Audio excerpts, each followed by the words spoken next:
যতটা আমি অনেস্ট থাকবো আমার দর্শকের কাছে আমি ততটা মানে উঁচু জায়গায় চলে যেতে পারবো যে না। অর্থ আত্মসাতের মামলায় গ্রেপ্তার হওয়া বাবাকে নিয়ে এবার মুখ খুললেন চিত্রনায়িকা পূজা চেরি।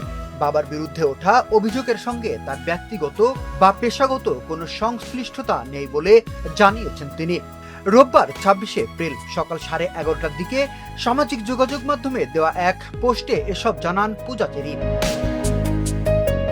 চিত্রনায়িকা বলেন, আমার বাবার বিরুদ্ধে ওঠা অভিযোগের সঙ্গে ব্যক্তিগতভাবে আমার কোনো ধরনের সংশ্লিষ্টতা নেই। দীর্ঘ 10-12 বছর ধরে আমি মিডিয়াতে কাজ করছি এবং কঠোর পরিশ্রমের মাধ্যমে নিজের ক্যারিয়ার ও জীবনযাপনের খরচ সম্পূর্ণভাবে নিজেই নির্বাহ করে আসছি।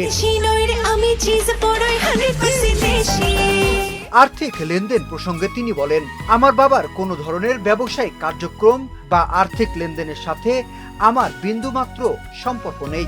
এমনকি আমি বর্তমানে কোনো প্রোডাকশন হাউস বা প্রযোজনা প্রতিষ্ঠানের মালিকানার সাথেও যুক্ত নই। পূজা আরো বলেন, একজন শিল্পী হিসেবে আমি সবসময় দর্শকদের ভালোবাসা এবং সম্মানের প্রতি শ্রদ্ধাশীল থেকেছি। পরিবারের সদস্য হওয়ার সূত্রে উদ্ভূত এই পরিস্থিতি আমার জন্য মানসিকভাবে কষ্টদায়ক।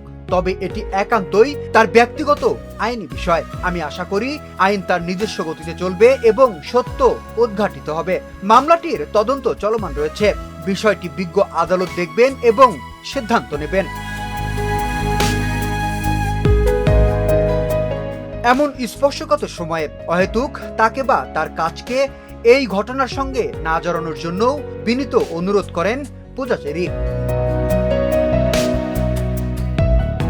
উল্লেখ্য, চলচ্চিত্র নির্মাণের নামে 13 কোটি টাকা আত্মসাতের অভিযোগে রাজধানীর ক্যান্টনমেন্ট থানায় করা মামলায় চিত্রনায়িকা পূজা চেরির বাবা দেবপ্রসাদ রায়কে কারাগারে পাঠিয়েছেন আদালত।